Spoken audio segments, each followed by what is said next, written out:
Super Smash Bros. Final DLC character being announced is coming so close, and it's almost kind of sad to see the first Fighters Pass come to the end. Even though we're getting more characters, we're not 100% sure on the details on how that's going to be, if it's going to be another pass type thing or just characters that are released individually.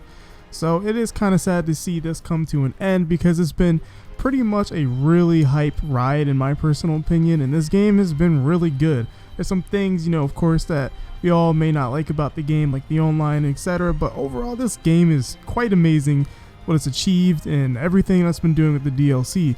So now it's time to talk about when I think we're going to see the next one. It's kind of an obvious answer, but I'm going to go more in depth on it and explain who exactly and where and how. The next character is going to be so obviously revealed at the Game Awards, kind of like how they did with Joker last year. And also a lot of hints have been pointing towards this. The game's also nominated for Game of the Year, and that's really good spot for Smash. I don't think it being nominated necessarily means it's going to get an announcement, maybe or maybe not, but I think it would be pretty much in Sakurai's best interest to, pretty much announce a new character around the time the game launched a year ago from now. It makes a lot of sense, and we're just going to see it at the Game Awards. There's no way that we're not going to see them at the Game Awards, and if I'm wrong, then I will take the biggest L of all time. But I don't even think this, I feel like I know this. But getting off topic for a second, when it comes to the Game Awards, I just want to say this right now.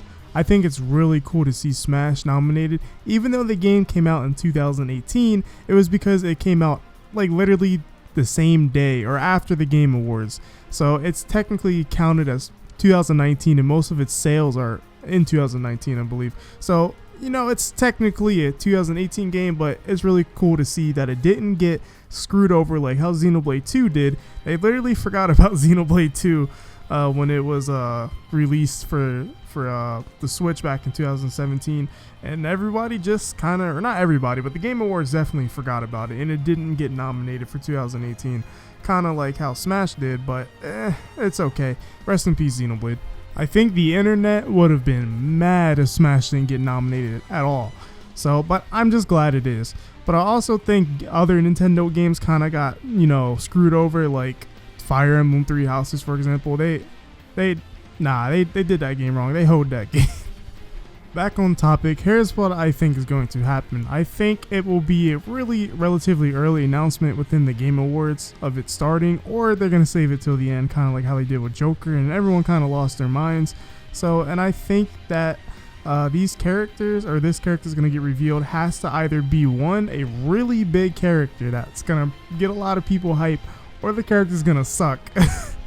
Which is why they announced even more characters. Actually, I think Nintendo's confident in all of their characters, but obviously I think Sakurai knows there's a difference between characters and who's going to be more hype and who's going to be less hype. So if there is a character that is less hype that's announced, I do feel like a big reason of adding more so he can please more people if this last character isn't as big as something like a Cloud or even Joker. Characters in particular who I think is coming, I recently made like a tier list of the most likely newcomers.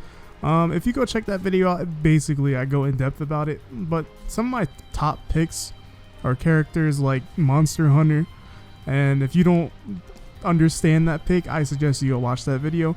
And also Sora is becoming like really prevalent, and so many people want him. He's been at the top of charts in Japan, America, almost everywhere, and it's kind of insane. But that pretty much wraps up this video. I know it was a short one, but I kind of just wanted to go over this because it seems like a lot of people don't actually know about the Game Awards despite how big it's become. So I thought I would spread the word and also share some of my opinions. Also, my next video coming up is going to be a really interesting video, and I think you guys should subscribe to check that out, because why not? It's free. It doesn't take that much time. If you want to see more like this, hit that button. All right, I'll see you guys in the next one.